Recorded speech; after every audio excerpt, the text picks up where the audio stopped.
Excuse me, miss. This line is for business travelers only. The regular security checkpoint is back that way. Victoria Blackwell's voice cut through the bustling chaos of JFK Terminal 4 like a blade through silk. She stood behind the first-class security podium in her perfectly tailored navy blazer, her blonde hair swept into an elegant chignon, every inch the picture of corporate authority. Her emerald eyes locked onto the young black woman in front of her with the kind of practiced disdain that comes from years of deciding who belongs and who doesn't. The woman she was addressing looked up calmly. Dr. Maya Rodriguez, though Victoria didn't know that name yet, stood there in faded jeans and an oversized MIT sweatshirt, a simple black backpack slung over one shoulder. At 31, Maya had the kind of quiet confidence that comes not from proving yourself once, but from proving yourself over and over until you stop caring who doubts you. "I have a first-class boarding pass," Maya said evenly, holding up her phone. The digital ticket glowed clearly on the screen. First-class seat 2A. Victoria's perfectly manicured fingers drummed against her clipboard. She'd been head of terminal security operations for 3 years, and she prided herself on maintaining what she called premium experience standards. In her mind, that meant keeping certain types of people in their proper places. "Anyone can fake those these days," Victoria replied, her voice carrying just loud enough for the other passengers in line to hear. "I'm going to need to see some identification. Before we dive deeper into what's about to unfold, I need to ask you something. Where are you watching from right now? Drop your city in the comments below, because what happens next will shock you. This isn't just a story about one woman and one security officer. It's about power assumptions and the moment when someone's worst judgment call becomes their biggest mistake. If you've ever been judged by your appearance, especially in a place where you actually had more power than the person judging you, hit that subscribe button right now. Trust me, you're going to want to see how this plays out." Maya calmly reached into her backpack and pulled out her driver's license along with a black American Express Centurion card. She placed both on the metal counter without a word. The license read Dr. Maya Rodriguez, and the credit card had no preset spending limit. Victoria picked up both items with 2 fingers as if they might contaminate her. She squinted at the license, then at Maya, then back at the license. The name meant nothing to her, but it should have. In exactly 18 minutes, that name would be plastered across every news screen in America. Dr. Rodriguez, Victoria said, drawing out each syllable with skepticism.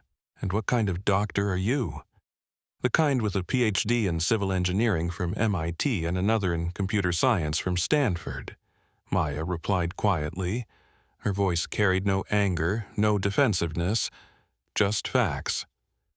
A few people in line were starting to pay attention. Sarah Williams, a travel blogger from Portland, had been scrolling through her phone when she heard the exchange.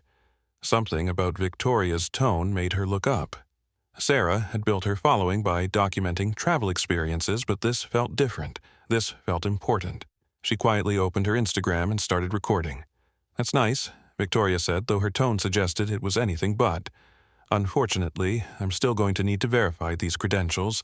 Security protocols, you understand." Maya understood perfectly.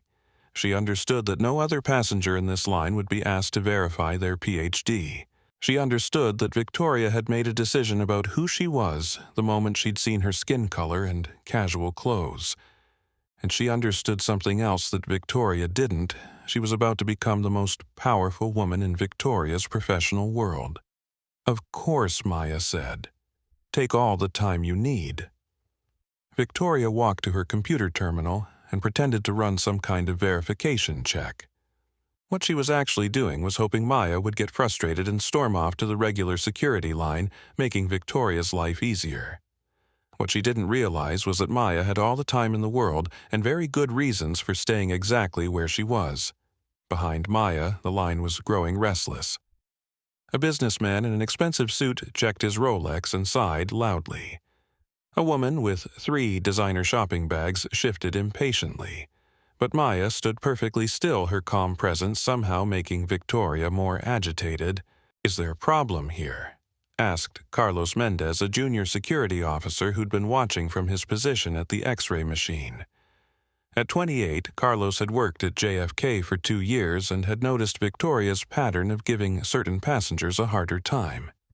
He'd never said anything, but it made him uncomfortable. "Everything's under control, Mendez." Victoria snapped without looking at him. "Just doing my job." Carlos nodded but didn't move away. Something about Maya's composure interested him. Most passengers would be angry by now, demanding supervisors making scenes. Maya just stood there like she was waiting for something. Sarah Williams' Instagram livestream was starting to gain viewers. "Something ugly is happening at JFK right now," she whispered to her camera. "Terminal 4, first class security. A woman is being harassed for no reason I can see." Victoria finally returned to the podium. "I'm sorry, Dr. Rodriguez, but I can't verify your credentials in our database. I'm going to have to ask you to use the standard security checkpoint." "What database would that be?"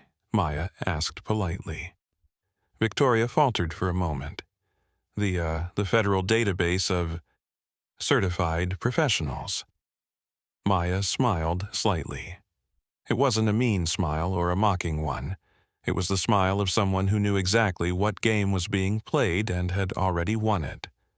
"That's interesting," Maya said, "because I wasn't aware the TSA maintained a database of PhD holders.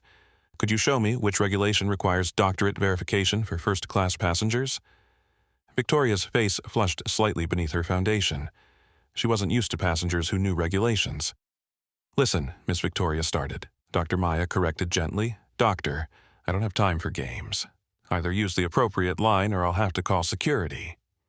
The irony wasn't lost on Maya. Victoria was security threatening to call security on someone who in about 15 minutes would technically be Victoria's boss's boss's boss. "I understand you're just doing your job," Maya said, "but I have a valid first-class ticket, valid identification, and I haven't violated any regulations. So I'll wait right here while you figure out what your actual job requires." The businessman behind Maya spoke up. "Come on, lady, just check her ticket and let's move this along. Some of us have planes to catch." Victoria's eyes flashed. She hated being challenged, especially in front of an audience. And that audience was growing. Sarah's live stream now had over 200 viewers, and 2 other passengers had their phones out. "Fine," Victoria said sharply. "Put your bags on the belt and step through the scanner."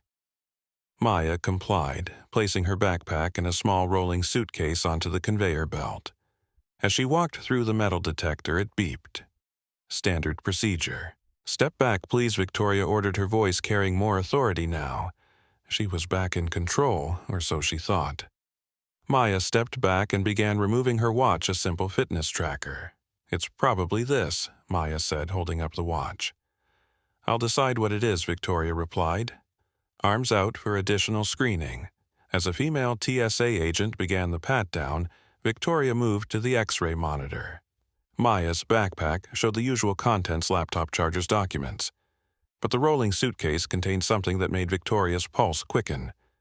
There, nestled in custom foam padding, was a cylindrical metal device about 6 inches long with complex internal components visible on the scanner. To someone trained in security, it looked suspicious. To someone already convinced she was dealing with a problem passenger, it looked like confirmation. Victoria's lips curled into a satisfied smile. Finally, she had something real. "Ma'am, I need you to come with me," Victoria announced loudly. "Your luggage contains a suspicious device that requires further investigation." The terminal seemed to freeze for a moment. Other passengers stepped back. Sarah Williams' live stream viewer count spiked as people shared the feed. Carlos Mendez frowned and moved closer to get a better look at the screen. Maya finished the pat-down and walked calmly to where Victoria stood beside the X-ray monitor. "That's a prototype scanner I'm transporting for a technology summit in London," Maya explained. "It's completely harmless. I have all the documentation." "I'm sure you do," Victoria said, her voice dripping with sarcasm. "People like you always have explanations." The words hung in the air like a slap. Sarah Williams' stream exploded with comments. Carlos Mendez's expression hardened. And somewhere deep in Maya's mind, a decision crystallized. This wasn't just about one security officer on a power trip anymore. This was about every assumption, every bias, Every time someone had looked at her and decided who she was without knowing anything about her. This was about every time the playing field had been tilted against people who looked like her. And, in exactly 13 minutes, Victoria Blackwell was going to learn the most expensive lesson of her career. Maya Rodriguez had been underestimated before. At 12, teachers suggested she skip advanced math because some students just aren't built for STEM. At 18, MIT admissions counselors questioned whether she really belonged in their engineering program. At 24, venture capitalists told her that infrastructure wasn't sexy enough for serious investment. She'd proven them all wrong, but not through anger or defiance. Through quiet, relentless excellence that spoke louder than any argument. Now, standing in the first-class security line at JFK Terminal 4 on a humid Tuesday evening in September, Maya reflected on the path that had brought her here. Titan Infrastructure Solutions.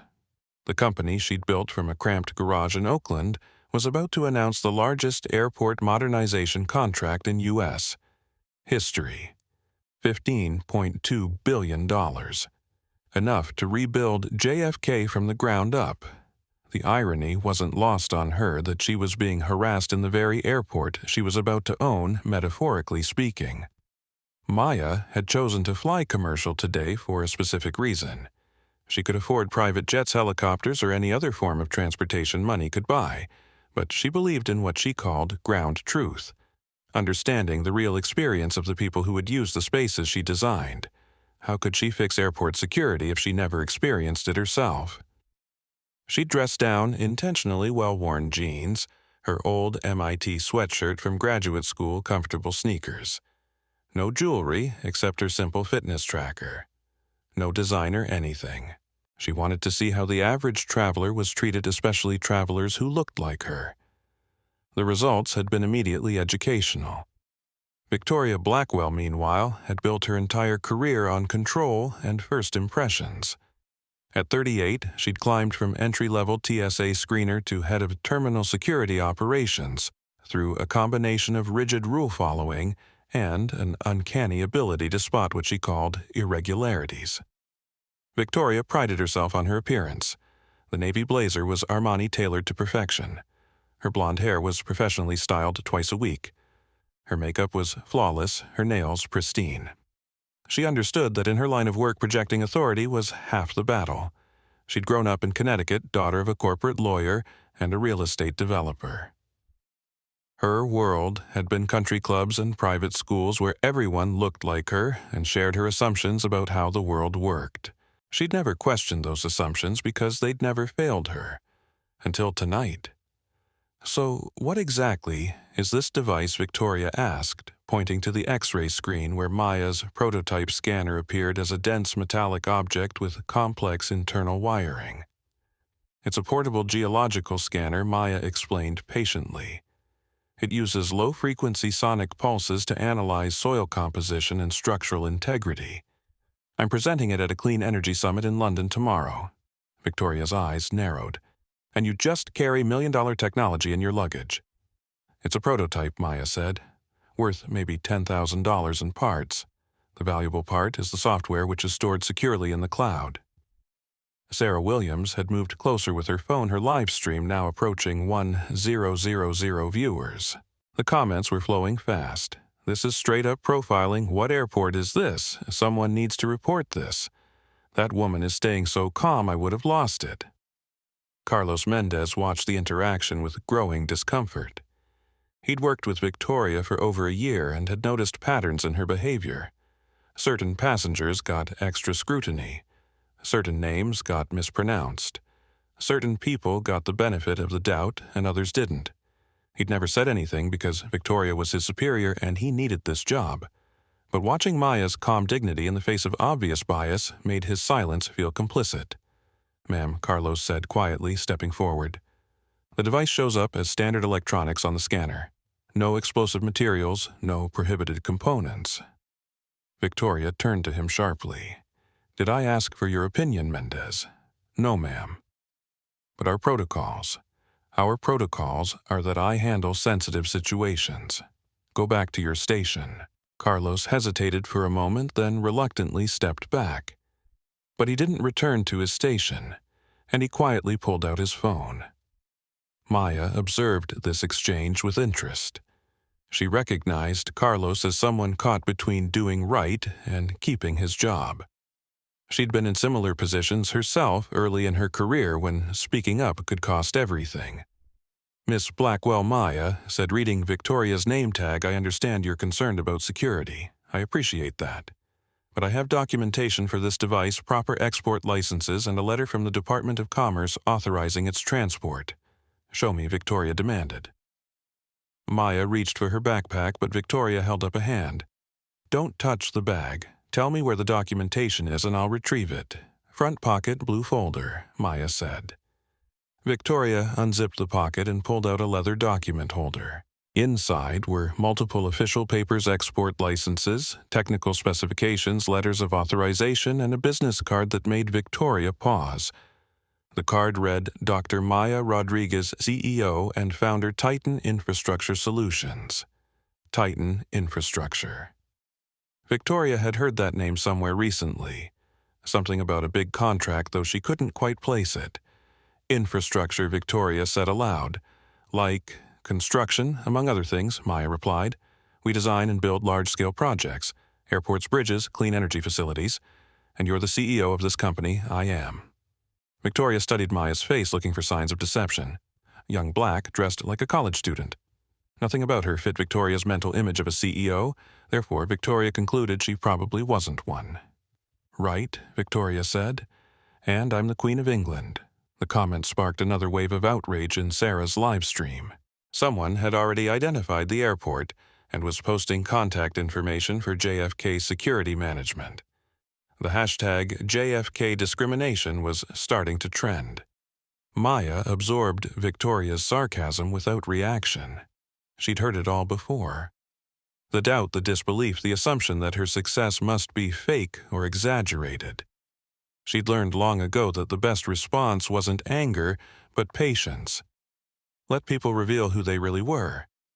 I understand this is hard to believe, Maya said. Would you like me to have someone verify my identity? Actually, yes, Victoria said, pulling out her radio. I'm calling for additional security. We need to properly investigate the situation. As Victoria spoke into her radio, Maya reached for her phone. She had one call to make and it would change everything. But she waited. There was a lesson unfolding here, not just for Victoria, but for everyone watching.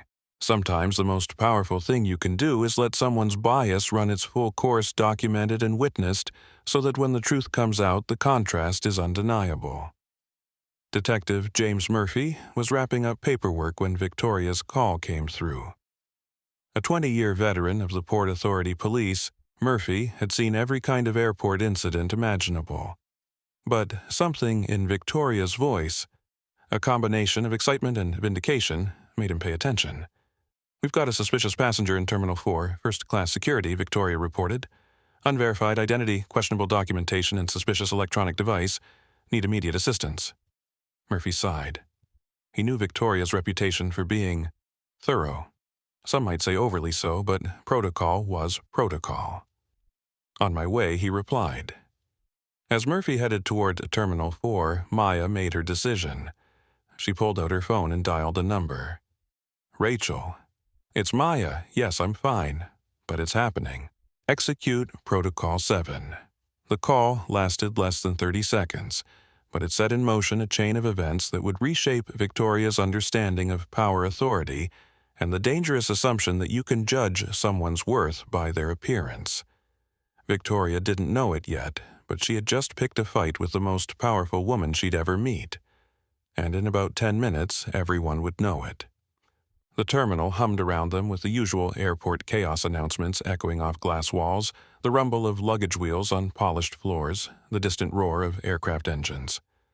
But in their small corner of the first-class security checkpoint, tension crystallized around two women who couldn't have been more different. One saw a problem to be solved. The other saw a system to be understood. One relied on assumptions and authority. The other relied on facts and patience.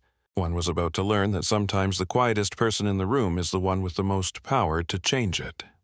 The clock on the wall read 7:12 p.m. In 18 minutes, everything Victoria thought she knew about her place in the world would crumble. Detective James Murphy arrived at the security checkpoint to find a small crowd gathering. As a veteran police officer, he could sense tension before he saw it, and this situation practically vibrated with it. Victoria Blackwell stood behind the X-ray station like a general commanding her troops, which in this case meant Carlos Mendez and two other security officers who looked like they'd rather be anywhere else. The suspicious passenger sat calmly on a metal bench, hands folded, expression serene. Murphy's first impression of Maya Rodriguez was that she didn't look like trouble. Young professional, composed. But Victoria had sounded urgent on the radio, and Murphy had learned to trust his officer's instincts. Usually. What do we have? Murphy asked Victoria. Suspicious passenger with questionable identification and a prohibited device, Victoria said, gesturing toward Maya. Claims to be a CEO, but can't verify credentials. The device could be an improvised explosive.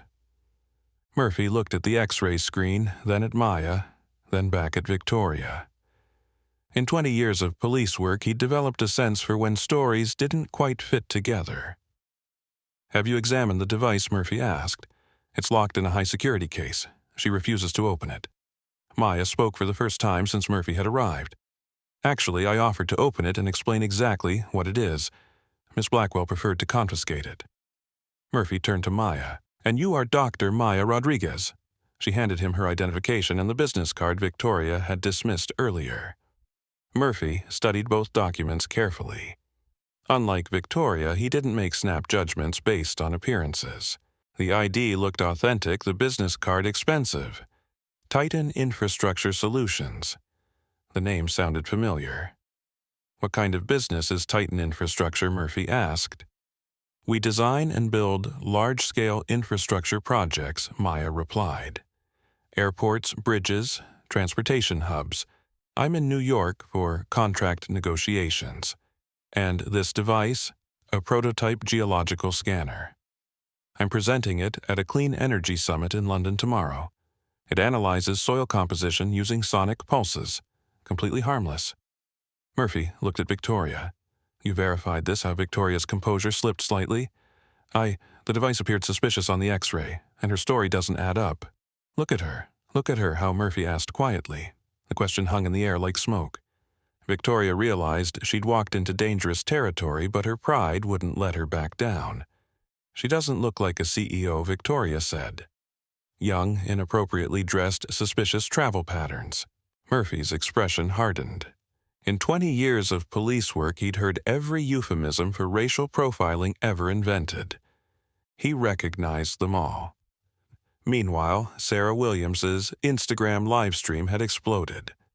Over 5,000 viewers were now watching, sharing, commenting. Someone had identified JFK Terminal 4 and was posting contact information for Port Authority management. The hashtag JFK discrimination was gaining momentum across social media. Carlos Mendez had been watching the entire interaction with the growing discomfort. As a Hispanic man working in airport security, he'd faced his own share of assumptions and biases. Watching Maya's calm dignity in the face of obvious prejudice reminded him of every time he'd bitten his tongue to keep his job. But something about this situation felt different. Maya's composure wasn't just patience, it was confidence, like she knew something the rest of them didn't. Carlos made a decision. He pulled out his phone and started recording his own video. "This is Carlos Mendez, JFK Security," he said quietly to his camera. "I'm documenting what appears to be racial profiling by my supervisor. This passenger has done nothing wrong." Victoria was too focused on Murphy to notice Carlos's rebellion, but Maya saw it, and she gave him the slightest nod of acknowledgement. Detective Murphy Maya said, "I appreciate your professionalism. I'm happy to answer any questions you have about my travel or the device in my luggage." Murphy pulled out a small notebook. Unlike Victoria, he believed in documentation and proper procedure. "Purpose of travel?" he asked. "Business. I'm flying to London for a clean energy summit, then returning to New York Thursday for a major contract announcement." "What kind of contract?" Maya paused for just a moment. This was where it got interesting. Infrastructure modernization. Large scale. That's all I can say until the official announcement. Murphy nodded and made notes. Professional, coherent, consistent. Nothing about Maya's responses raised red flags for someone trained to spot deception. And the device prototype geological scanner developed by my company's R&D division uses sonic pulse technology to analyze subsurface composition. We're presenting it as part of a clean energy initiative. Documentation. Maya gestured toward the blue folder Victoria had confiscated. Export licenses, technical specifications, Department of Commerce authorization. Everything required for international transport of prototype technology. Murphy examined the documents carefully. They looked legitimate, official, properly stamped and signed. Nothing suspicious about any of it. Miss Blackwell Murphy said, "What specific regulation does this violate?" Victoria faltered. She... The device appeared suspicious. Appeared suspicious how? What training do you have in explosive device identification? I've been doing security for 15 years. That's not what I asked.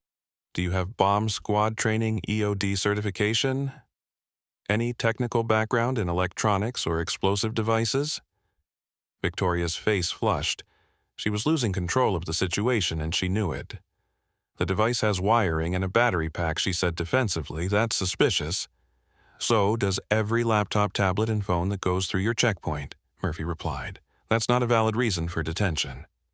Maya watched the exchange with fascination. She was seeing the exact moment when proper procedure collided with personal bias. Murphy was doing his job professionally. Victoria was protecting her ego. The crowd around them had grown larger. Other passengers had missed flights before because of security delays, but this felt different.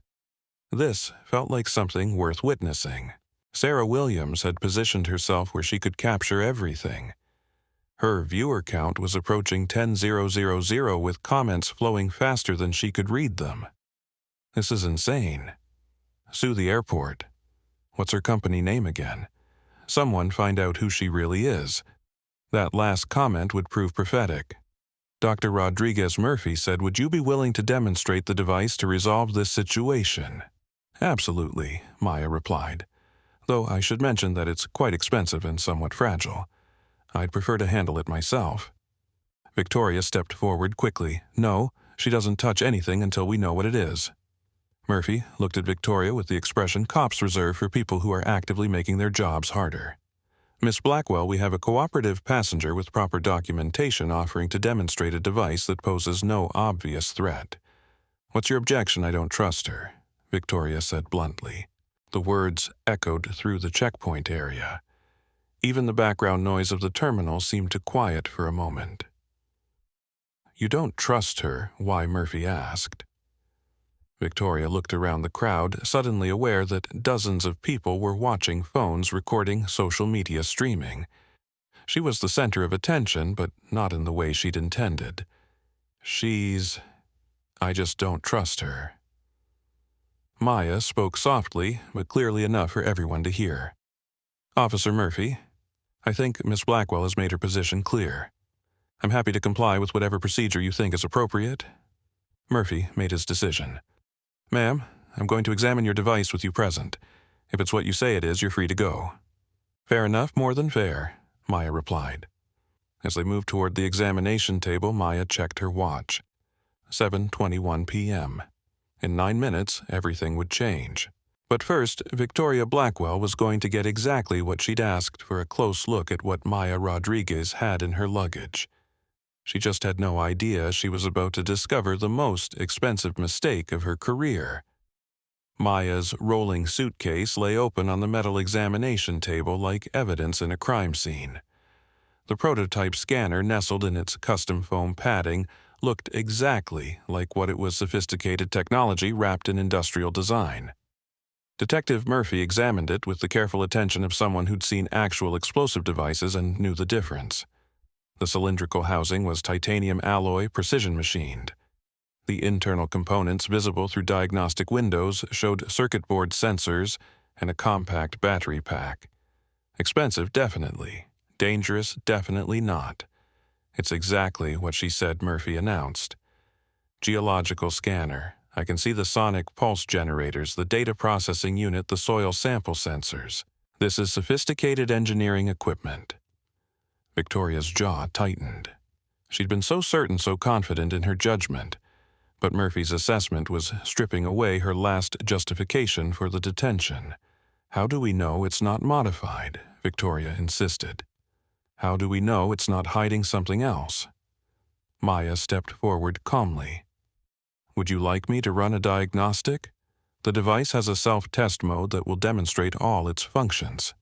"Yes," Murphy said before Victoria could object. "Please do." Maya lifted the scanner from its foam housing with careful precision. It was heavier than it looked, dense with technology. She touched a sequence of spots on its surface, and suddenly it came alive. A soft blue light pulsed along its length. A gentle humming sound filled the air. The display screen on top showed scrolling data diagnostic mode. "All systems functional, soil analysis ready, depth range 0, 50 meters. The blue light indicates the sonic pulse generator is active," Maya explained. "The humming is the internal processor running system checks. If I were to point this at the ground, it would analyze soil composition, moisture content, and structural stability down to 50 meters depth." She touched the surface again, and the device powered down, returning to silent metal. Satisfied, Murphy asked Victoria. But Victoria was beyond rational assessment now. She'd made a public stand, drawn a line in the sand, and she couldn't retreat without admitting she'd been wrong from the beginning. "I still think this situation needs further investigation," Victoria said. "I'm calling for additional backup." Murphy stared at her. "Additional backup for what? We've examined the device. We've verified her identification. We've reviewed her documentation. What exactly are you investigating?" Victoria's radio crackled to life before she could answer. "All units be advised, media crews are gathering outside Terminal 4. Some kind of major announcement expected at 7:30. Please maintain normal operations." Maya checked her watch again.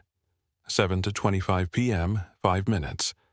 Carlos Mendez had been watching everything with growing amazement. Not just at Victoria's stubbornness, but at Maya's supernatural calm. Most people would be shouting by now, demanding supervisors, threatening lawsuits. Maya just stood there like she was waiting for something. And then Carlos realized she was waiting for something. Miss Rodriguez Carlos said, stepping forward against protocol, "You seem very patient for someone being wrongly detained." Maya smiled at him.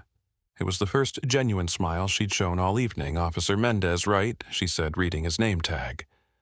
"I'm patient because I believe in process. Even when that process is flawed, it usually finds its way to the truth eventually."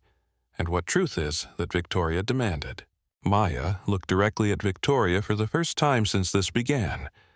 Not with anger or defiance, but with something that looked almost like pity. "The truth, Miss Blackwell, is that in about 4 minutes, every television screen in this airport is going to show you exactly who you've been harassing for the last 20 minutes. Victoria felt a chill run down her spine. "What are you talking about?" Maya pulled out her phone and showed them the home screen. At 7:30 p.m., she had a calendar appointment that simply read CNN, live announcement. "I tried to tell you," Maya said quietly. "I'm in New York for contract negotiations. Very large contract negotiations. The kind that make national news." Murphy was beginning to understand. "What kind of contract?" "The kind that gives my company operational control over this airport's infrastructure for the next 15 years, Maya said, "including security operations." The blood drained from Victoria's face. Sarah Williams' live stream had reached 25,000 viewers. Someone in the comments had started researching Titan infrastructure solutions and posting links. The story was taking on a life of its own. "That's impossible," Victoria whispered. "Is it?" Maya asked. "Have you been watching the news lately?" The Port Authority's massive infrastructure modernization project, $15.2 billion, largest airport renovation in U.S. history. Victoria's hands were shaking now.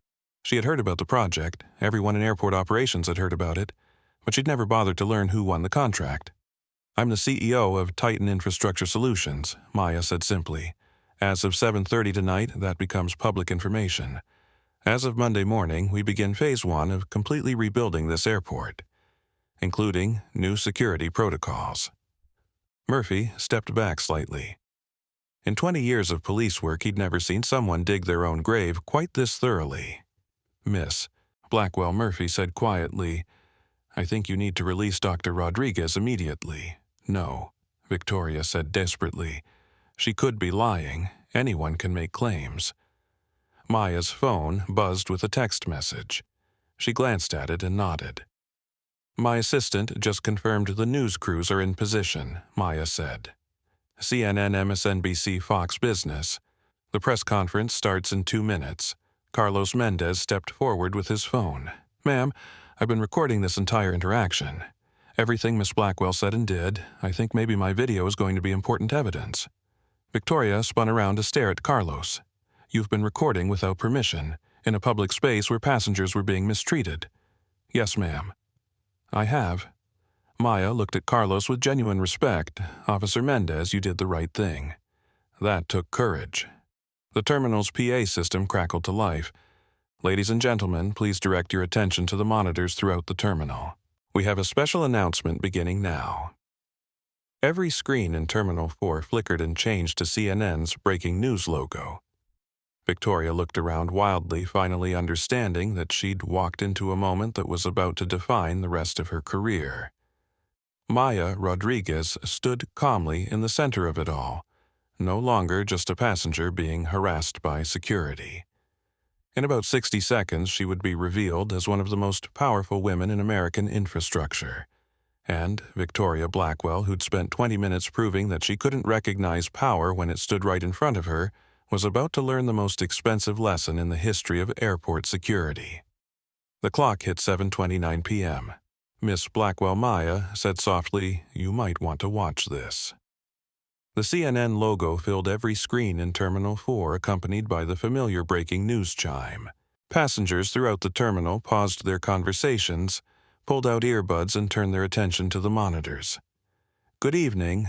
I'm Miguel Santos reporting live from Manhattan," the anchor announced. "We're about to hear from Dr. Maya Rodriguez, CEO of Titan Infrastructure Solutions, regarding what's being called the largest infrastructure contract in American history." Victoria Blackwell felt the ground shift beneath her feet. The name echoed through the terminal like a judgment. Maya Rodriguez. The same name on the identification she'd dismissed, the same name on the business card she'd mocked. Maya stood perfectly still beside the security checkpoint, her expression unchanged. But Detective Murphy noticed something different about her posture now. The quiet confidence had transformed into something more potent. This was a woman stepping into her power. $15.2 billion, the CNN anchor continued to completely modernize and rebuild John F. Kennedy International Airport. The project will transform JFK into what Dr. Rodriguez calls the world's first truly sustainable major airport. Sarah Williams' Instagram livestream exploded with activity. Over 50,000 viewers were now watching, and the comment section moved too fast to follow. "No way. This is the same woman. She's literally being harassed at her own airport. Record everything. This is about to go viral." Carlos Mendez kept his phone steady, documenting Victoria's growing panic. He'd been recording for 15 minutes now, capturing every dismissive comment, every assumption, every moment of bias played out in real time. "I need to sit down," Victoria whispered, but there were no chairs. She leaned against the X-ray machine for support. Maya finally spoke, her voice carrying clearly through the checkpoint area. "Miss Blackwell, would you like to continue detaining me, or would you prefer to watch the announcement?" Victoria couldn't form words. Other security officers were gathering now, drawn by the commotion and the growing crowd. Word was spreading through the terminal's staff. The woman being harassed by Victoria Blackwell was about to be revealed as their new boss. Detective Murphy pulled out his radio. "This is Murphy in Terminal 4. I need immediate supervisory response to first-class security. We have a situation." The CNN broadcast continued. Dr. Rodriguez, a 31-year-old MIT and Stanford graduate, built Titan Infrastructure from a garage startup to one of America's leading engineering firms. Her company specializes in sustainable large-scale construction, including the revolutionary terminal designs that caught the Port Authority's attention. A photograph of Maya appeared on screen. Professional headshot, confident smile, wearing a Navy business suit. The contrast with the casually dressed woman standing in the security checkpoint was striking, but the face was unmistakably the same. More airport staff were arriving now. David Miller, the airport operations manager, pushed through the crowd with barely controlled panic. He'd heard rumors of a situation in security, but he hadn't expected this. "What the hell is going on here?" Miller demanded, looking between Victoria and Maya. Murphy stepped forward. "Mr. Miller, we have a passenger who was detained on questionable grounds. Miss Blackwell has been." "That's Dr. Maya Rodriguez." Miller interrupted, recognizing Maya from the meetings he'd attended about the infrastructure contract. His face went pale. "Jesus Christ, Victoria, what have you done?" Victoria tried to speak but only managed a strangled sound. Maya extended her hand to Miller professionally. "Mr. Miller, good to see you again. I believe we met during the preliminary contract discussions." Miller shook her hand, his own trembling slightly. "Dr. Rodriguez, I am so sorry. This is completely unacceptable." "I assure you, it's quite all right," Maya said calmly. "Actually, this has been very educational. I'm learning a lot about current operational procedures."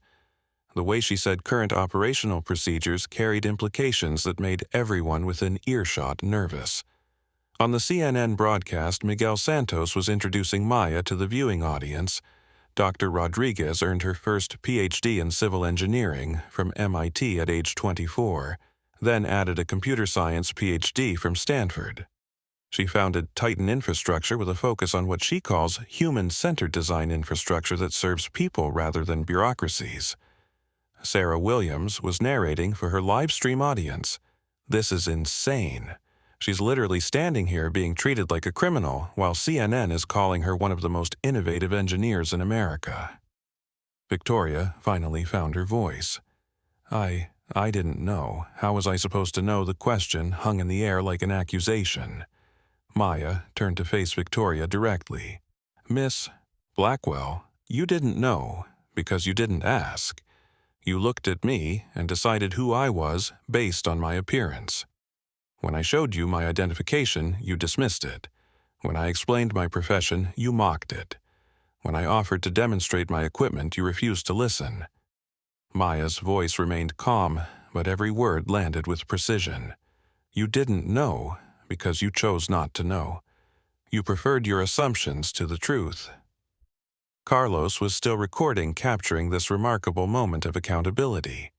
He'd worked in airport security long enough to know that conversations like this usually happened behind closed doors, in lawyers' offices with NDAs and settlement agreements. But Maya was having it right here in public on camera. The CNN broadcast showed file footage of Titan Infrastructure Project's a bridge in California that generated its own solar power. A terminal in Denver built from recycled materials, a transportation hub in Boston that processed its own wastewater. Maya's company didn't just build infrastructure, they reimagined it. Detective Murphy was taking notes, documenting everything for his report. This was going to be one of the most unusual incident reports he'd ever filed. "Dr. Rodriguez Murphy said, for the record, would you like to file a formal complaint about your treatment?" Maya considered the question carefully. "I think the record is quite clear already. Don't you, Officer Murphy?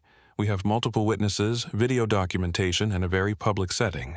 Sometimes the best complaint is simply the truth well documented." She gestured toward Carlos, who was still recording, and Sarah, whose live stream had reached over 100,000 viewers. Miller stepped forward desperately. "Dr. Rodriguez, please." This was clearly a misunderstanding. "Miss Blackwell is normally very professional, Mr. Miller." Maya interrupted gently. This wasn't a misunderstanding. This was exactly what it appeared to be. "The question isn't whether Miss Blackwell is normally professional. The question is what happens when someone shows you who they really are." Victoria finally straightened up, some of her composure returning. But it was the wrong kind of composure, defensive rather than reflective. "I was doing my job," Victoria said, her voice gaining strength. Security is about being suspicious. I can't help if that's uncomfortable for some people. The comment triggered another explosion of activity on social media. Carlos's recording captured Victoria doubling down even as the evidence of her bias played out on screens throughout the terminal. Maya shook her head slightly. Miss Blackwell, you're still doing it. Some people, you're still not seeing me as an individual wrongly treated. You're seeing me as part of a category that makes you uncomfortable. The CNN broadcast was wrapping up their introduction. We'll be speaking with Dr. Rodriguez live in just a few moments about her historic contract and her vision for the future of American transportation infrastructure. Maya checked her watch. I need to take that interview now. It was scheduled to be a celebratory announcement about innovation and progress. Instead, I suspect I'll be answering questions about why I was detained at my own airport. She looked around the gathering crowd: security officers, airport staff, passengers with phones, police personnel. This moment right here is going to be case study material for years. Not because of the contract, but because of what happened before anyone knew about the contract. Maya walked to where her luggage sat on the examination table and calmly began repacking her prototype scanner. Her movements were precise, professional, unhurried. "Officer Mendez," she said without looking up, "thank you for documenting this. Your courage is noted and appreciated." Carlos nodded, his phone still recording. "Yes, ma'am. Someone needed to bear witness." "Detective Murphy, thank you for your professionalism. You demonstrated exactly what proper procedure looks like." Murphy tipped his head. "Just doing my job, ma'am." Maya closed her suitcase and shouldered her backpack. She looked like she was preparing to leave, but everyone sensed this wasn't over. "Miss Blackwell," Maya said finally, "you asked me to prove who I am. In about 30 seconds, CNN is going to do that for me. The question you should be asking yourself is, who are you?" The terminal screens flickered, and suddenly there was Maya Rodriguez live on CNN speaking from the news studio she'd visited earlier that day. But the Maya on screen wore a tailored navy suit, professional makeup, and the bearing of someone completely at ease with power. The contrast with the woman standing in casual clothes at the security checkpoint was stark. Same face, same voice, completely different context. Victoria stared at the screens in growing horror. This wasn't some elaborate hoax or case of mistaken identity. This was exactly what Maya had been trying to tell her for the past 20 minutes. She had detained, harassed, and dismissed one of the most powerful women in American infrastructure, on camera, with witnesses, while that woman remained calm, professional, and more gracious than Victoria had any right to expect. And now the entire country was about to know about it. Maya Rodriguez had just become the most famous airport passenger in America, and Victoria Blackwell had just become the security officer who didn't know when to stop digging. Sarah Williams's Instagram livestream had become the most watched video in the platform's history.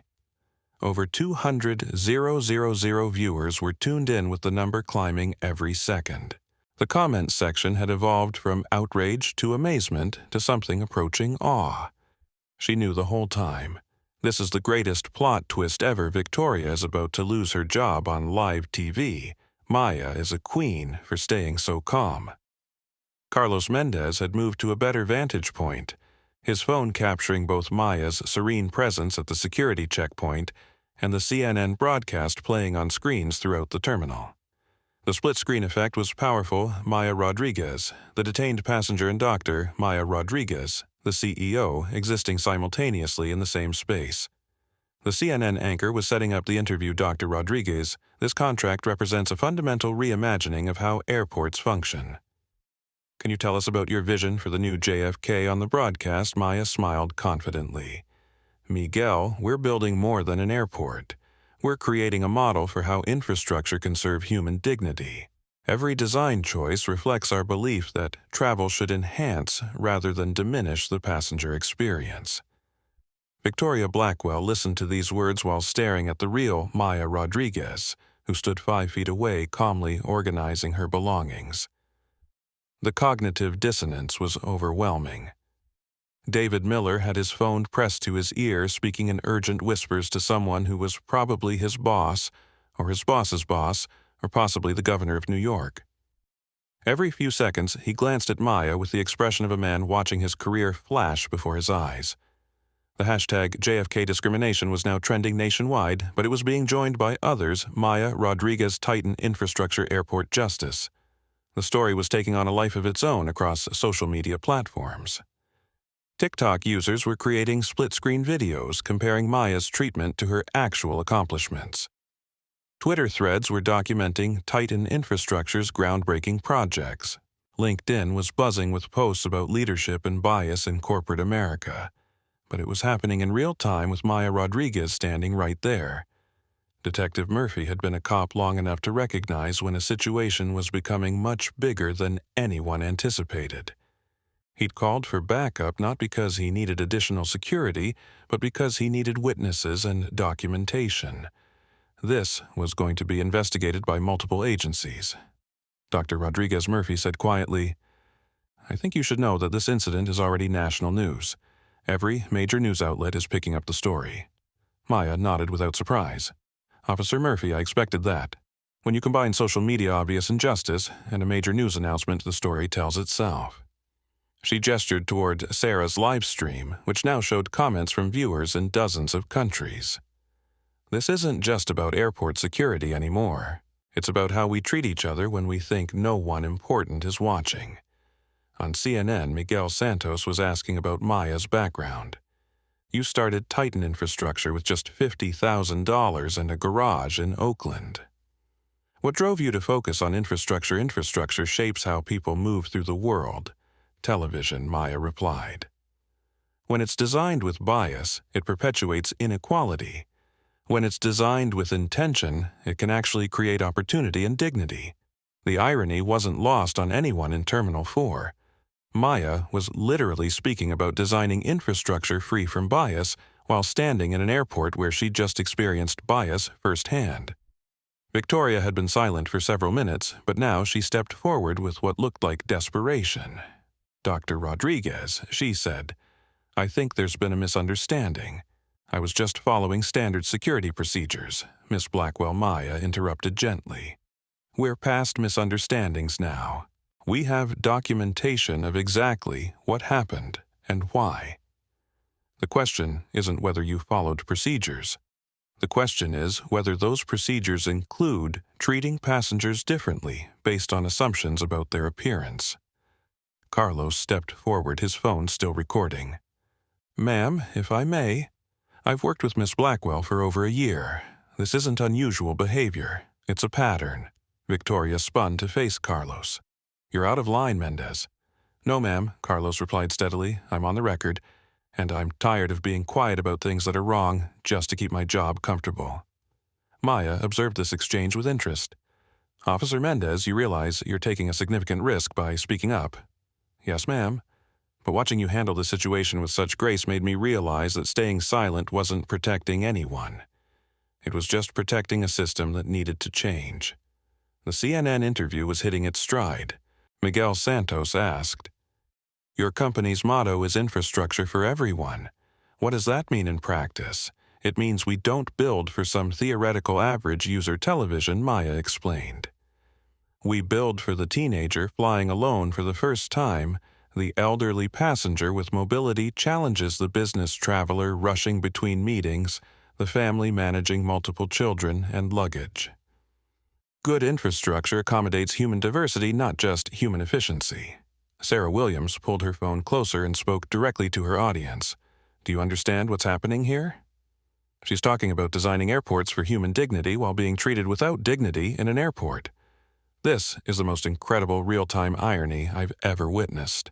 Her viewer count had passed 300,000. Major news outlets were reaching out to license her footage. Sarah realized she was documenting history.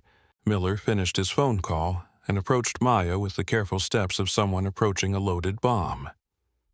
"Dr. Rodriguez, I've been speaking with Port Authority leadership. They want to address this situation immediately. They're sending a delegation." Mr. Miller Maya said calmly, "I don't need a delegation. I need exactly what every passenger deserves: fair treatment based on facts rather than assumptions. The delegation should focus on ensuring this doesn't happen to other passengers who don't have billion-dollar contracts to protect them. The comment landed like a precision strike. Maya wasn't just defending herself. She was advocating for every passenger who'd faced similar treatment without cameras rolling or careers at stake. On screens throughout the terminal, CNN was showing footage of Titan infrastructure projects around the world. The company had redesigned airports in 3 countries, built sustainable bridges across major rivers, and created transportation hubs that generated more energy than they consumed. Victoria watched these achievements scroll past while standing next to the woman who'd made them all possible. The woman she'd spent 20 minutes dismissing as a fraud. I didn't know, Victoria whispered, though whether to herself or to Maya wasn't clear. Miss Blackwell Maya replied, "That's exactly the problem. You didn't know, and you didn't want to know. You preferred your assumption to the possibility that you might be wrong." Carlos was still recording, capturing Victoria's growing realization of what she'd done. But he was also capturing something else: Maya's consistent grace under pressure, her refusal to humiliate Victoria, even when she had every right to do so. The CNN interview was reaching its conclusion. Miguel Santos asked, "What's next for Titan infrastructure? We begin construction on the new JFK terminal next month," Television Maya announced.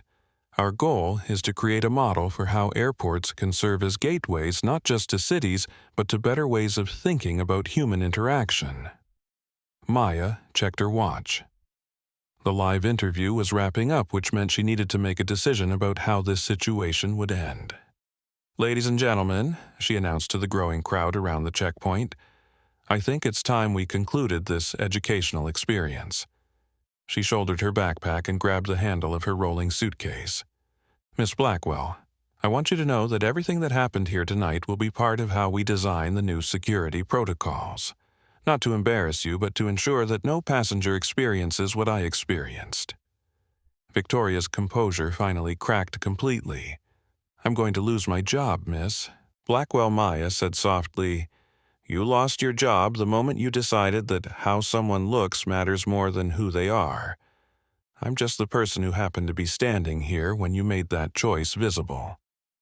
Maya began walking toward her gate, but the crowd followed her like she was leading a parade. Passengers, security officers, airport staff, and multiple people live streaming the entire procession. As they walked, Maya's phone rang. She glanced at the screen and smiled. "This is Maya," she answered, putting the call on speaker so everyone could hear. "Dr. Rodriguez, this is Rachel Foster. CNN is asking if you're available for additional interviews about the JFK incident. Apparently there's video going viral of you being detained at the airport." Maya looked back at Sarah, who was still streaming live. "Tell them I'm very available. And Rachel, make sure they know that Officer Carlos Mendez and Sarah Williams documented everything with remarkable courage and professionalism. They should be part of any story about tonight." Carlos and Sarah looked stunned. Maya wasn't just acknowledging their role. She was ensuring they'd be recognized for their courage. The most powerful moment was still coming.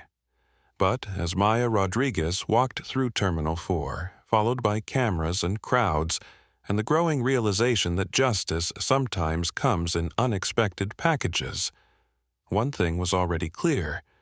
Victoria Blackwell had detained the wrong person, and the entire world was watching her learn that lesson in real time. Terminal 4 had transformed from a busy airport into something resembling a live television studio. CNN had dispatched a crew from their Manhattan bureau, Fox Business was streaming live from multiple angles, and reporters from at least 6 other networks were setting up equipment near the security checkpoint. Maya Rodriguez found herself at the center of a media storm she'd neither sought nor avoided. She stood near Gate 23, her London flight delayed indefinitely while airport security dealt with what was being called the JFK incident. Dr. Rodriguez called Miguel Santos, who had arrived from the CNN studio with a camera crew. "Can you walk us through what happened at security tonight?" Maya looked around at the gathered media, then at the crowd of passengers who'd witnessed the events. Sarah Williams was still streaming live, her viewer count now approaching 500,000. Carlos Mendez stood nearby, his own recording having been shared thousands of times across social media platforms. "Miguel, I think the story speaks for itself," Maya said calmly. "I was treated like a security threat based on assumptions about my appearance. The entire interaction was documented by multiple witnesses. The facts are clear, but Dr. Rodriguez pressed a Fox business reporter you're about to take operational control of this airport. How does this experience change your perspective on the modernization project?" Maya paused thoughtfully. "It confirms everything we've been saying about the need for human-centered design. Infrastructure isn't just about concrete and steel. It's about the human interactions that happen within those spaces." Meanwhile, Victoria Blackwell sat in the airport security office, facing what felt like a tribunal. David Miller was there along with 2 Port Authority supervisors and a representative from the private security company that managed the checkpoint operations. Victoria Miller said, his voice tight with controlled anger, "Walk me through your decision-making process tonight." Victoria's hands shook as she tried to explain. The passenger appeared suspicious. Inappropriate dress for first-class questionable documentation and a device that looked potentially dangerous on the X-ray. Inappropriate dress, Howe asked Janet Morrison, the Port Authority supervisor. Victoria realized she was walking into the same trap that had destroyed her evening. She didn't look like a typical first-class passenger. What does a typical first-class passenger look like, Victoria? The question hung in the air like an indictment. Victoria had built her career on making those kinds of judgments, on trusting her instincts about who belonged where. But when forced to articulate those instincts out loud, they revealed themselves as something much uglier. I can't explain it exactly, but I know it when I see it." Morrison and Miller exchanged glances. They'd heard enough. Back at Gate 23, Maya was surrounded by reporters, but she'd maintained control of the narrative through her consistent calm and her refusal to express anger or demand revenge. "The question isn't whether Miss Blackwell should be punished," Maya was explaining to a MSNBC reporter. "The question is how we create procedures that prevent this kind of bias from affecting any passenger's experience."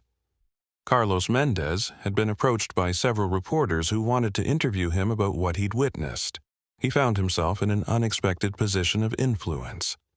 "I've worked airport security for 2 years," he told a CNN correspondent. "I've seen passengers treated differently based on their race, their age, their appearance, their accent. Usually nobody records it. Usually nobody has the power to do anything about it. Tonight was different because Dr. Rodriguez had both the grace to handle it professionally and the platform to make it visible." Sarah Williams had become an accidental celebrity. Her Instagram livestream was being shared across every major social media platform, and news outlets were licensing her footage. But she was most proud of the comment thread where viewers from around the world were sharing their own experiences with discrimination and bias. "This is bigger than one airport," Sarah told her audience. "This is about how we treat each other when we think the person we're treating doesn't have any power to fight back." The airport's Executive Operations Center had become a crisis management hub. Phone calls were coming in from the Port Authority Board, the mayor's office, federal transportation officials, and civil rights organizations. Everyone wanted to know how JFK planned to respond to the incident. Maya's assistant, Rachel Foster, had arrived with a small team of Titan infrastructure executives.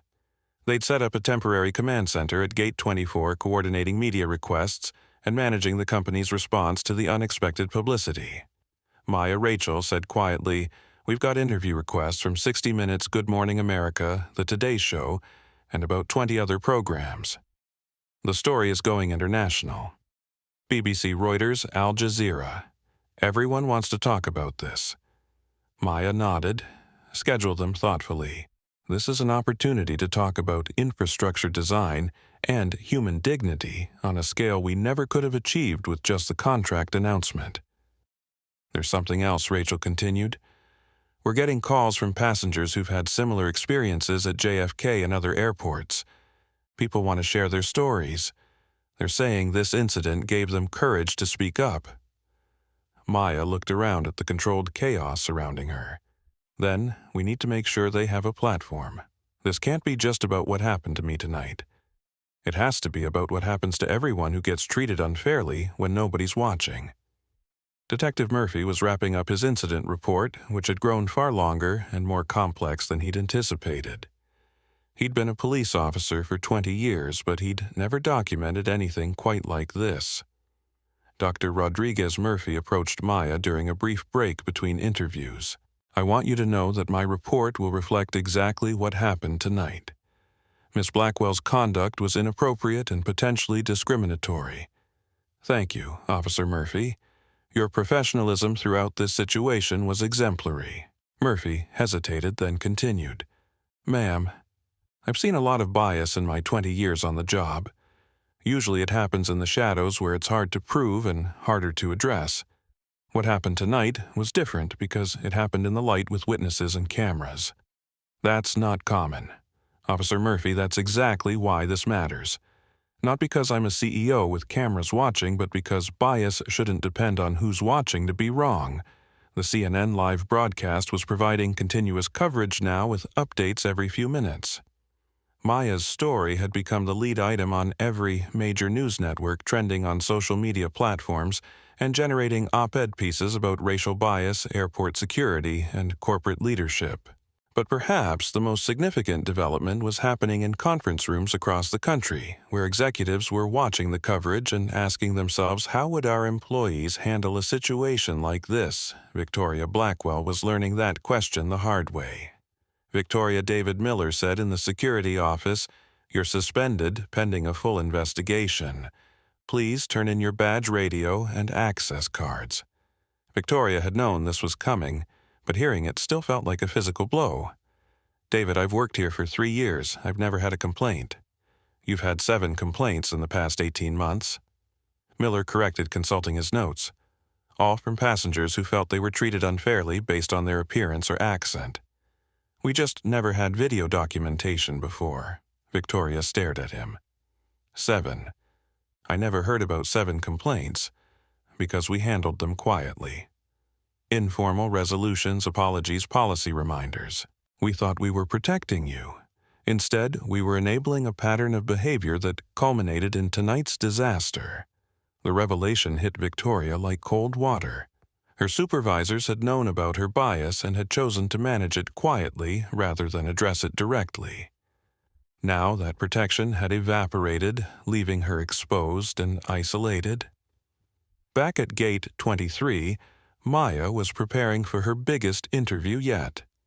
60 Minutes had arrived with a full crew ready to do an in-depth piece about the incident and its implications for airport security nationwide.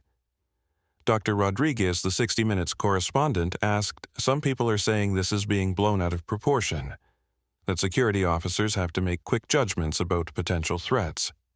What's your response to that?" Maya looked directly into the camera. "Security is absolutely important. But security based on bias isn't actually security, it's discrimination wearing a uniform. Real security comes from professional assessment of actual risks, not assumptions about what threatening people look like." The interview continued for 20 minutes, covering everything from Maya's background to her company's philosophy to her vision for how this incident could drive positive change in airport operations. As the cameras rolled, Victoria Blackwell was cleaning out her desk in the security office, placing 3 years' worth of commendations and performance reviews into a cardboard box. The irony wasn't lost on her that some of those commendations praised her for maintaining high security standards and attention to detail. Carlos Mendez was also being interviewed, though his conversation was with internal affairs investigators who wanted to understand his decision to record the incident. Officer Mendez, the investigator, asked, "Why did you choose to document Miss Blackwell's behavior rather than simply report it through normal channels?" Carlos thought carefully before answering. "Because normal channels had failed. I'd seen this pattern before, and it had been reported before, and nothing changed. Sometimes you have to document the truth in a way that can't be ignored or minimized. And you felt comfortable making that decision." "No, sir, I didn't feel comfortable at all. I felt necessary." The investigator made notes. Carlos's recording would become crucial evidence in the formal investigation that was already being launched. Sarah Williams was experiencing her own surreal evening. Her Instagram livestream had made her an accidental journalist, and she was handling interview requests from major news outlets who wanted to understand what she'd witnessed. The most incredible thing Sarah told a Washington Post reporter wasn't the bias. Unfortunately, that's not uncommon. The incredible thing was watching Dr. Rodriguez handle it with such dignity while knowing the entire time that she had the power to end Miss Blackwell's career with a phone call. As the evening progressed, it became clear that this wasn't just a story about one incident at one airport. It was becoming a catalyst for conversations about bias in customer service, airport security, and corporate leadership across industries. Maya Rodriguez had become something she'd never intended to be the face of dignified resistance to discrimination. Her calm response to unfair treatment was being held up as a model for how to handle bias while maintaining one's integrity and humanity. But the most powerful moment was still ahead, because while everyone was focused on Maya's grace under pressure, they were about to learn something that would transform this story from remarkable to legendary. Maya Rodriguez hadn't just endured discrimination at JFK Airport. She was about to ensure it never happened again. At 9:47 p.m., exactly 2 hours and 30 minutes after Victoria Blackwell had first told Maya Rodriguez she didn't belong in the first-class security line, Maya stood before a bank of microphones in Terminal 4's main concourse. The scene was unprecedented in airport history. Major news networks had set up live broadcasting equipment. Dozens of passengers held up phones streaming to social media platforms around the world. Airport staff lined the balconies overlooking the concourse, watching history unfold in their workplace. Ladies and gentlemen, Maya began, her voice carrying clearly through the terminal sound system. Tonight has been educational for all of us. She looked poised and professional despite the casual clothes she still wore. The contrast between her appearance and her authority had become the visual symbol of the evening's events. 2.5 hours ago, I was detained by airport security based on assumptions about my appearance and credentials. That detention was witnessed, documented, and broadcast live to hundreds of thousands of people around the world. Behind the crowd of reporters, Victoria Blackwell watched from the security office where she was completing her exit interviews. Her badge and radio sat on the desk beside a box containing her personal belongings. She looked like someone watching her entire world collapse in slow motion. The question everyone's been asking Maya continued is what happens next. How do we respond to bias when it's this visible, this documented, this impossible to deny? Carlos Mendez stood near the back of the crowd, still in his security uniform, but knowing his role at the airport was about to change dramatically. His decision to record Victoria's behavior had made him an unlikely hero, but he was more interested in Maya's answer than in his newfound fame. "I want to share something with you," Maya said. Tonight wasn't just about one security officer making poor decisions. It was about a culture that enabled those decisions. It was about procedures that allowed bias to masquerade as security. It was about a failure to create accountability for how passengers are treated. Sarah Williams continued live streaming her viewer count, now exceeding 1 million people across multiple platforms. The comment section had evolved from outrage to anticipation. Everyone sensed something significant was coming. "So, here's what happens next," Maya announced. "Effective, immediately, Titan Infrastructure is implementing what we're calling the Dignity Protocol at every facility we design, build, or operate." She gestured to Rachel Foster, who stepped forward with a tablet displaying detailed plans that had clearly been prepared in advance. "The Dignity Protocol has 3 components," Maya explained. First, mandatory bias recognition training for every employee who interacts with the public. Not sensitivity training that teaches people to be polite while maintaining their prejudices, but actual bias recognition that helps people identify and interrupt their own discriminatory assumptions. The crowd leaned in. This wasn't just a response to the evening's events. This was a comprehensive solution that had obviously been in development long before Victoria Blackwell had made her fatal mistake. Second, real-time monitoring of all customer interactions using artificial intelligence to identify patterns of differential treatment. When someone is treated differently based on their appearance, accent, or other demographic factors, the program flags it immediately for review. A reporter called out, "How does that work in practice?" Maya smiled. Every interaction at every checkpoint, every customer service counter, every security station is analyzed for consistency. If Officer A treats passengers with certain characteristics differently than Officer B, or if the same officer treats different passengers differently for the same violations, that pattern becomes visible immediately. Victoria felt the blood drain from her face. If such a system had been in place tonight, her bias would have been flagged the moment she asked Maya to verify credentials that she hadn't requested from other passengers. Third Maya continued mandatory body cameras for all security personnel, with footage automatically uploaded to a blockchain-based system that prevents editing or deletion. Full transparency, full accountability, full documentation of every interaction. The implications were staggering. Maya wasn't just responding to one incident. She was proposing a complete transformation of how airports operated.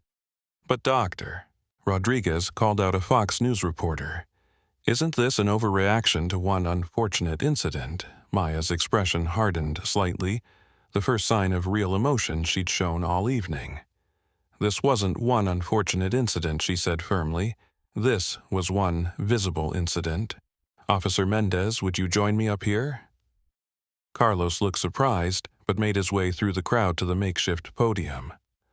"Officer Mendez, in your time working airport security, have you witnessed other examples of passengers being treated differently based on their appearance?" Carlos looked uncomfortable but answered honestly, "Yes, ma'am, multiple times. And have those incidents been documented and addressed?" "Some were reported, ma'am. Most weren't followed up on in any meaningful way." Maya nodded. Officer Mendez had the courage tonight to document what he was witnessing, even though it put his job at risk. How many other officers have seen bias and stayed silent? How many passengers have been mistreated when there weren't cameras rolling? The question resonated through the terminal. Everyone knew the answer. "The dignity protocol isn't an overreaction," Maya said. "It's long overdue." She pulled out her phone and showed the screen to the cameras. "I've just sent a message to the CEOs of every major airline airport operator and transportation security company in the country. The message is simple. Titan Infrastructure's new facilities will only partner with organizations that adopt the Dignity Protocol. If you want to operate in our airports, you operate with full transparency and accountability." The announcement sent shockwaves through the aviation industry representatives watching the broadcast. Maya had just leveraged her company's massive influence to force industry-wide change. "There's one more thing," Maya said. She gestured toward Sarah Williams, who was still live-streaming from the crowd. Sarah Williams, the travel blogger who documented tonight's events, has agreed to become Titan Infrastructure's new Director of Passenger Experience Documentation. She'll be responsible for collecting and verifying passenger treatment stories from airports around the world. Sarah's expression showed pure shock. She'd gone from travel blogger to corporate executive in a single evening, and Officer Carlos Mendez has accepted a position as Titan Infrastructure's new Head of Security, Ethics, and Training. He'll be responsible for implementing the Dignity Protocol at all Titan facilities. Carlos looked equally stunned. Maya had just transformed two unlikely witnesses into key players in airport security reform. Finally, Maya said, "I want to address Victoria Blackwell directly." The terminal fell completely silent. Victoria, watching from the security office, felt her heart stop. "Miss Blackwell, you made assumptions about me tonight based on my appearance. Those assumptions were wrong, and they led to discriminatory treatment that was witnessed by millions of people around the world."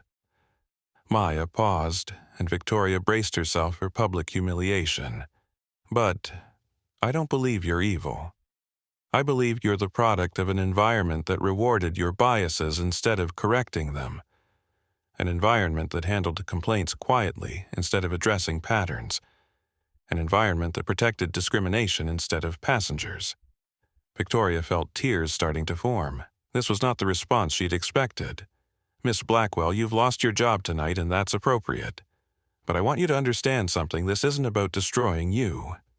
This is about rebuilding things so that other officers don't make the choices you made tonight. Maya looked directly toward the security office, though she couldn't see Victoria through the tinted glass.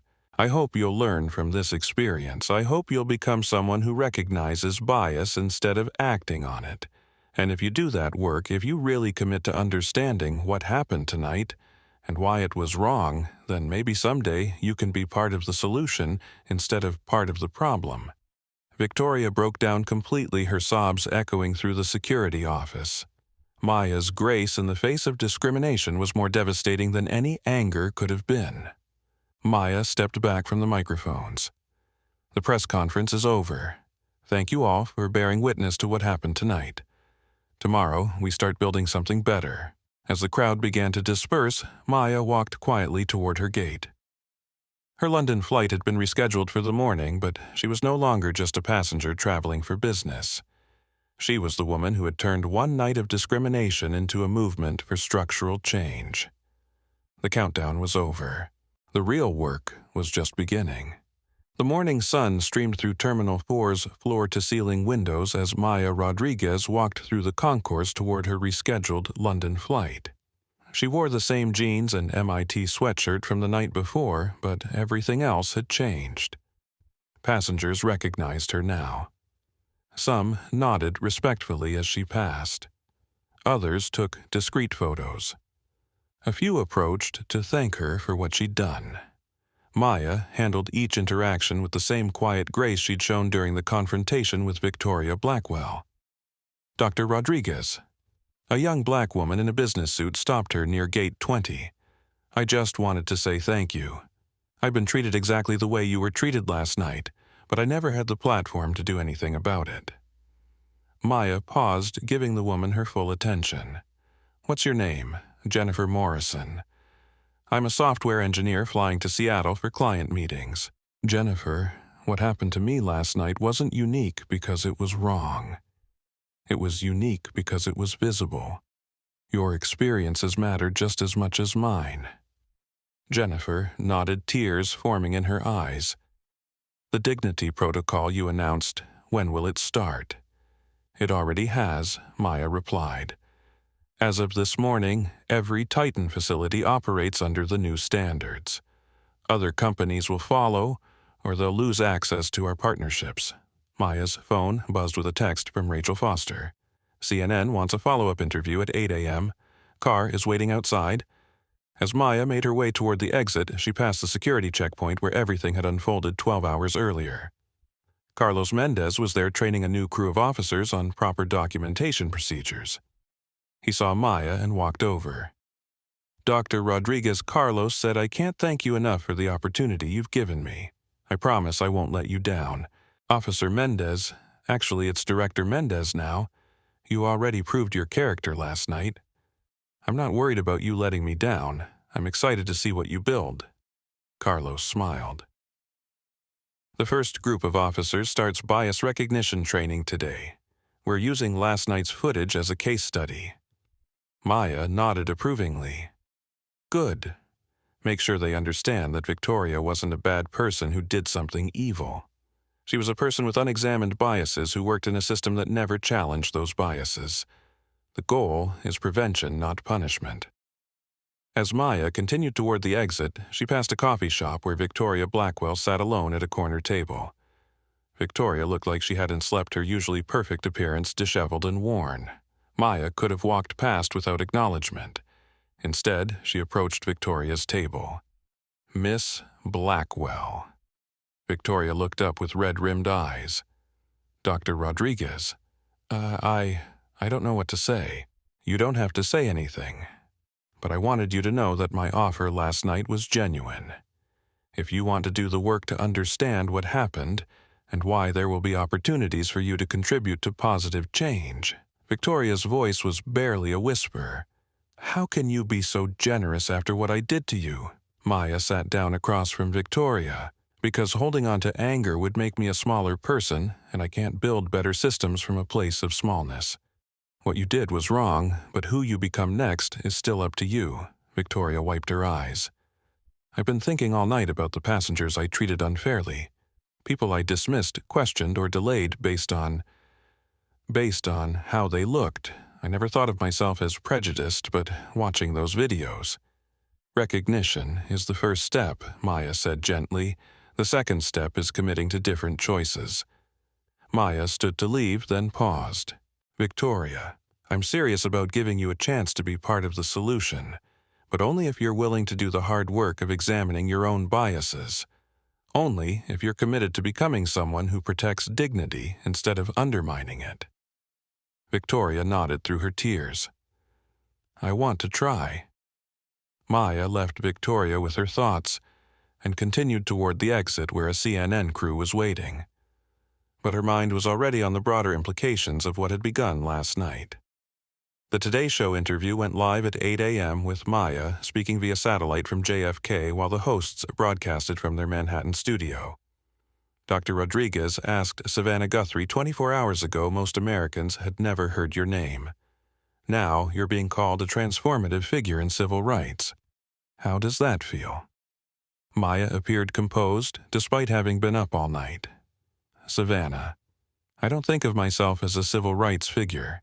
I think of myself as an engineer who saw a system that wasn't working and designed a solution. But this wasn't just about fixing a system, was it? This was about dignity, respect, and how we treat each other. Those things are part of good system design, Maya replied. Infrastructure isn't just about moving people efficiently. It's about moving people with dignity. What happened to me last night was a design failure, not a human failure. What do you mean by design failure? Maya leaned forward slightly. Victoria Blackwell was trained by a process that rewarded her biases instead of correcting them. She worked in an environment that handled discrimination complaints quietly instead of transparently. She was given authority without accountability. Those are design failures, and they're fixable. And the dignity protocol is your fix. It's one fix. Real change requires multiple approaches: training, monitoring, transparency, accountability, and cultural transformation. You can't solve bias with a single policy memo. The interview continued for 15 minutes with Maya explaining how the dignity protocol would work in practice and announcing that 12 major airport operators had already committed to implementing it. As Maya finished the interview, her assistant Rachel approached with an urgent message. Maya, we just got a call from the Department of Transportation. The secretary wants to meet with you about implementing the dignity protocol as a federal requirement for all airports receiving federal funding. Maya smiled. Schedule it. But let's also schedule meetings with disability rights organizations, civil rights groups, and passenger advocacy organizations. If we're going to change how airports work, everyone affected by that change should have a voice in designing it. Meanwhile, Victoria Blackwell was making the hardest phone call of her life. Mom Victoria said into her phone, I need to tell you something. I lost my job last night and it's going to be all over the news. Victoria's mother listened as Victoria explained what had happened, her voice breaking as she described her own behavior. Victoria, her mother said, finally, I'm disappointed. But I'm not surprised. The words hit Victoria like a physical blow. What do you mean, honey? You've always made assumptions about people. I heard it in how you talked about your coworkers, your neighbors, people you met. I thought you'd grow out of it. I should have said something. Victoria realized that her bias hadn't developed in isolation. It had been enabled by silence by people who noticed, but didn't speak up by a culture that preferred comfort to confrontation. Mom, I want to change. I want to be better than this. Then you need to do the work, Victoria. Real work. Not just saying you're sorry, but understanding why you thought what you thought and chose what you chose. As Victoria ended the call, she made a decision.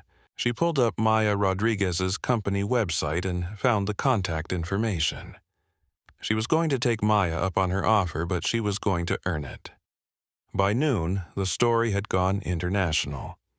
BBC Al Jazeera and news outlets in dozens of countries were covering what they called the JFK incident and its implications for airport security worldwide. Maya Rodriguez had transformed from infrastructure CEO to global symbol of dignified resistance. But more importantly, she had used her moment of visibility to create lasting change that would affect millions of travelers. The identity reveal was complete. The woman Victoria Blackwell had dismissed as unworthy of first-class treatment was now reshaping the entire aviation industry. Within 48 hours of the JFK incident, the aviation industry was in upheaval. Maya Rodriguez's dignity protocol had become the standard that every airport operator, airline, and security company was being measured against. TSA Administrator Patricia Wilson called an emergency meeting of all regional directors. "I want to be clear," she announced to the room full of security officials. "What happened at JFK was unacceptable, and it cannot happen again. We're implementing immediate reforms." The reforms were comprehensive, mandatory body cameras for all TSA officers, real-time bias, monitoring software at every checkpoint, and quarterly reviews of passenger treatment patterns.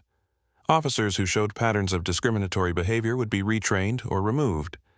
"But this isn't just about avoiding another viral video," Wilson continued. "This is about becoming the security force Americans deserve. Professional, fair, and focused on actual threats rather than assumptions." Meanwhile, at JFK, David Miller was conducting his own emergency staff meeting. The airport's entire security operation was being overhauled in real time. Effective immediately, Miller announced every passenger interaction will be recorded and reviewed. Every complaint will be investigated within 24 hours. Every officer will complete bias recognition training before returning to duty. Carlos Mendez, now Director of Security Ethics, was leading the training programs. He found himself in the surreal position of teaching courses on proper procedure, using video of his former supervisor as an example of what not to do. "The key thing to understand," Carlos told a group of security officers, "is that bias isn't always conscious. Miss Blackwell probably didn't wake up that morning planning to discriminate against anyone. But she had unconscious assumptions that influenced her decisions." One of the officers raised her hand.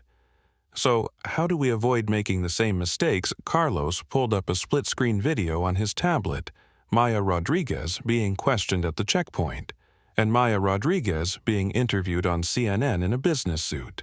"By remembering that you never know who someone really is," Carlos replied. Miss Blackwell saw a young black woman in casual clothes and assumed she didn't belong in first class. She never considered that she might be looking at one of the most powerful people in American infrastructure. The training was happening simultaneously across the country. Airport after airport, security company after security company implementing versions of the dignity protocol to avoid becoming the next viral discrimination story. Sarah Williams was experiencing her own transformation. Her spontaneous livestream had evolved into a formal role as Titan Infrastructure's Director of Passenger Experience Documentation. She was traveling to airports worldwide, documenting passenger treatment and helping implement dignity-focused reforms. "The beautiful thing about what Dr. Rodriguez created," Sarah told a reporter from Travel and Leisure magazine, "is that it's not just about preventing discrimination. It's about creating positive experiences for everyone." Sarah was at Denver International Airport observing the implementation of new passenger interaction protocols. Officers were friendlier, more patient, more professional. The bias monitoring software had flagged several officers for additional training, but no one had been fired. The focus was on education and improvement, not punishment. Victoria Blackwell was also undergoing transformation, though hers was more personal and painful. She'd enrolled in a bias recognition program at Columbia University and was seeing a therapist who specialized in prejudice reduction. "The hardest part," Victoria told her therapist, "is realizing how many people I hurt without even knowing it. How many passengers I made feel unwelcome or unsafe, and how does that realization feel?" the therapist asked. "Terrible, but also motivating. Like I want to find a way to make amends." Victoria had reached out to Maya's company and was volunteering for a pilot program that paired former discriminatory officers with bias researchers to study how prejudice develops and how it can be unlearned. "Dr. Rodriguez was right," Victoria wrote in her first research report. "I wasn't evil, but I was enabled by a process that never challenged my assumptions. The goal has to be building systems that make bias visible and correctable.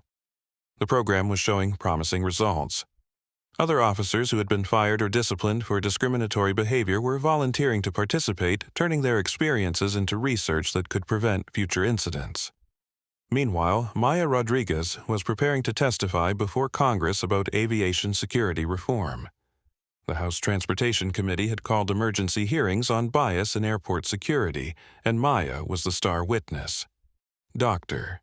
Rodriguez asked Congressman James Mitchell, "Some critics say your dignity protocol is an overreaction to a single incident. How do you respond?" Maya looked directly at the committee. "Congressman, this wasn't a single incident. This was a single visible incident. The protocols we've implemented have already identified dozens of similar patterns at airports across the country. The only difference is that my experience was documented and broadcast." She gestured to a display showing statistics from the first month of dignity protocol implementation. "We found discriminatory patterns in passenger processing at 67% of participating airports. Officers treating passengers with certain characteristics differently, longer wait times for specific demographic groups, higher rates of additional screening for travelers with certain names or appearances." The statistics were damning, but Maya wasn't finished. "More importantly, we found that transparency and training can eliminate these patterns. When officers know they're being monitored for bias and when they receive proper education about unconscious prejudice, discriminatory behavior drops by 89%. Congressman Mitchell leaned forward. "You're saying the solution is surveillance?" "I'm saying the solution is accountability," Maya replied. "We monitor doctors to ensure they provide quality care. We monitor pilots to ensure they fly safely. Why wouldn't we monitor security officers to ensure they treat passengers fairly?" The hearing continued for 3 hours with Maya fielding questions about privacy implementation costs and effectiveness. By the end, even the most skeptical committee members seemed convinced that the Dignity Protocol represented a necessary evolution in aviation security. The most powerful testimony came from passengers who had experienced discrimination and now felt safer traveling. "I used to dread flying," testified Maria Santos, a Latina businesswoman from Phoenix. "I always got extra screening, always got questioned about my travel, always felt like I was being treated as a threat." Since the Dignity Protocol was implemented, travel feels normal for the first time in years. Similar stories came from across the country. Black passengers who no longer faced extended questioning, Muslim travelers who weren't automatically selected for additional screening, young people who weren't assumed to be problems. The transformation wasn't complete. Changing embedded cultural biases takes time. But within 2 months of the JFK incident, passenger complaints about discriminatory treatment had dropped by 78% at airports implementing the Dignity Protocol. Maya Rodriguez had done something remarkable. She'd taken a moment of personal discrimination and transformed it into industry-wide reform that was making travel better for millions of people. But the most significant change was cultural. Airport employees were talking openly about bias, receiving training on unconscious prejudice, and being held accountable for treating all passengers with dignity. Victoria Blackwell, watching this transformation from her position as a volunteer researcher, felt a complex mix of regret and hope. "I destroyed my career in one night of bad decisions," Victoria wrote in her journal. "But maybe that destruction created space for something better to grow. Maybe my failure can help other people succeed." It was a painful kind of redemption, but it was redemption nonetheless. 1 year later, Maya Rodriguez stood in the center of JFK's new Terminal 1, watching passengers move through security checkpoints that looked nothing like the ones from her infamous night of detention. The space was bright and welcoming, with natural light streaming through smart glass that automatically adjusted for comfort. Security stations were designed for efficiency and dignity, with clear sight lines that eliminated hidden corners where bias might flourish. Every interaction was recorded and analyzed in real time. Officers wore body cameras that automatically uploaded footage to secure servers. AI systems monitored for patterns of differential treatment, flagging any inconsistencies for immediate review. But the most striking change was cultural. Security officers greeted passengers with genuine respect, regardless of their appearance, age, or accent. The fear and suspicion that had characterized airport security for decades had been replaced by professionalism and courtesy. "It's beautiful," said Carlos Mendez, joining Maya at the observation deck overlooking the main checkpoint. As Director of Security Ethics for Titan Infrastructure, Carlos had helped implement dignity protocol systems at 43 airports worldwide. "The technology is impressive," Maya replied, "but the real transformation is in the people. When you create systems that reward fairness and transparency, people rise to meet those expectations."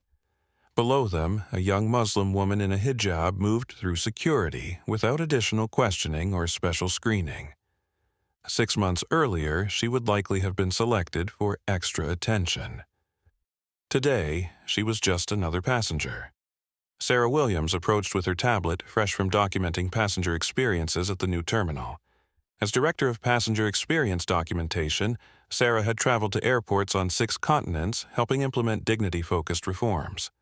"The satisfaction scores are incredible," Sarah reported. 98% positive feedback on security interactions. Passenger stress levels during screening have dropped 67%. And here's the really amazing part. Actual security effectiveness has improved too. Maya nodded. She'd known this would happen. When officers focused on actual threats rather than demographic assumptions, they became better at identifying real problems. "Any word on the federal implementation?" Maya asked. "Congress passed the Dignity in Travel Act yesterday," Sarah announced. "Every airport receiving federal funding has to implement bias monitoring and transparency protocols within 18 months. Maya smiled. What had started as one night of discrimination at one airport checkpoint had become the law of the land for American aviation. A year ago, Victoria Blackwell had lost her job and her identity as a security professional. Today, she was a different person entirely. Victoria stood before a group of new TSA recruits at the Federal Law Enforcement Training Center, sharing her story as part of the mandatory bias awareness curriculum. "I want you to understand something," Victoria told the recruits. "I didn't think of myself as prejudiced. I thought I was being professional, thorough, security conscious. But I was making decisions based on assumptions rather than facts." She clicked to a video of her interaction with Maya Rodriguez, which had become the most watched training video in TSA history. "Watch my body language, listen to my tone, notice how I treated Dr. Rodriguez differently than I would have treated other passengers. This is what unconscious bias looks like in action." The recruits watched the footage with uncomfortable recognition. Many saw their own potential biases reflected in Victoria's behavior. "The beautiful thing about bias," Victoria continued, "is that once you recognize it, you can choose to act differently. You can interrupt your own assumptions. You can choose to treat every passenger with equal dignity." Victoria had found purpose in her downfall. She'd become one of the country's most effective trainers on bias recognition, helping thousands of security officers avoid the mistakes she'd made. "Dr. Rodriguez gave me something precious when she destroyed my career," Victoria told the recruits. "She gave me the opportunity to become a better person." Back at JFK, Maya was preparing for her final interview about the anniversary of what media outlets had dubbed the Dignity Incident. Dr. Rodriguez asked the CNN correspondent, "When you were being detained a year ago, did you imagine it would lead to this kind of transformation?" Maya looked around the bustling terminal where passengers of every description moved through security with ease and respect. "I hoped it might," Maya replied, "but transformation of this scale requires more than one person's experience. It required Carlos Mendez having the courage to document what he was witnessing. It required Sarah Williams choosing to broadcast rather than look away. It required Victoria Blackwell eventually choosing growth over defensiveness." "What about Miss Blackwell specifically? Some people criticized you for not seeking punishment." Maya considered the question carefully. Punishment might have felt satisfying in the moment, but it wouldn't have prevented other officers from making similar choices. Teaching Victoria to recognize and interrupt bias has helped thousands of security personnel become more professional and fair. "So, you have no regrets about how you handled that night?" "None at all. Sometimes the most powerful thing you can do is respond to injustice with a commitment to justice. Not just for yourself, but for everyone who comes after you. As the interview concluded, Maya received a text message from Victoria, watching your anniversary interview. Thank you for seeing the possibility of redemption when I could only see failure. The TSA recruits today were incredible. Your influence is still changing minds and hearts. Maya smiled and typed back, "You did the hard work of changing. I just provided the opportunity, proud of the person you've become. The transformation was complete, but the work continued." Bias didn't disappear overnight, and maintaining dignity-focused systems required constant attention. But the foundation had been laid for a more just and equitable way of treating travelers. That evening, Maya walked alone through Terminal 1, as had become her habit. The space hummed with efficient, respectful activity. Passengers moved through security without fear or frustration. Officers performed their duties with professionalism and courtesy. She paused at the memorial wall that had been installed near the main checkpoint. It honored all passengers who experienced discrimination in pursuit of security and committed the airport to dignity for every traveler. At the center of the memorial was a simple quote, "True security protects both safety and dignity. When we sacrifice one for the other, we achieve neither." Maya Rodriguez had learned that the most powerful response to injustice wasn't anger or revenge, but the patient work of building something better. She'd transformed one night of discrimination into a movement for comprehensive change that would benefit millions of travelers for generations to come. The woman, who had been told she didn't belong in the first-class security line, had rebuilt the entire process to ensure that everyone belonged. 2 years later, Maya's Dignity for Security protocols had been adopted by airports worldwide. Discrimination complaints dropped 89%, while passenger satisfaction reached all-time highs. The JFK incident became a Harvard Business School case study on conscious leadership and the power of change. Victoria never worked in security again, but she found her calling as a national trainer on bias recognition. Her transformation from discriminator to educator inspired thousands of officers to examine their own assumptions and choose fairness over prejudice. Carlos Mendez was promoted to National Director of Security Ethics, overseeing dignity protocols at airports across America. His courage in documenting discrimination when it mattered most became a model for ethical leadership under pressure. Sarah Williams parlayed her accidental journalism into a successful career advocating for passenger rights. Her original livestream remained pinned on Maya's company social media, not as a trophy, but as a reminder that change happens one moment of courage at a time. Maya kept the MIT sweatshirt she wore that night hanging in her office as a reminder that true power isn't about the authority you hold, but about the dignity you give. Sometimes you don't need to raise your voice to move mountains. You just need to stand firmly on the truth. The most powerful legacy wasn't the technology or the policies or the procedures. It was the cultural shift that made discrimination visible, unacceptable, and ultimately unnecessary. Maya Rodriguez had proven that one person's grace under pressure could transform an entire industry's approach to justice. If this story moved you, share it with someone who needs to hear it. Because Maya's story isn't unique. It's happening everywhere, every day. The only question is when it's your moment to choose dignity over prejudice. What will you do?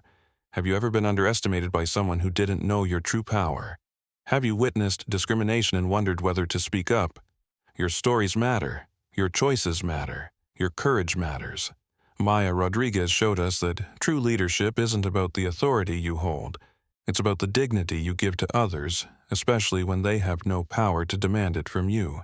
Subscribe and hit that notification bell if you believe in justice, dignity, and the power of standing up for what's right. Share this video with someone who needs to remember that grace under pressure can change the world. Until next time, remember you never know who you're really talking to. Treat everyone like they matter because they do. And sometimes the quietest person in the room has the power to transform everything. Your moment of choice is coming. Make it count.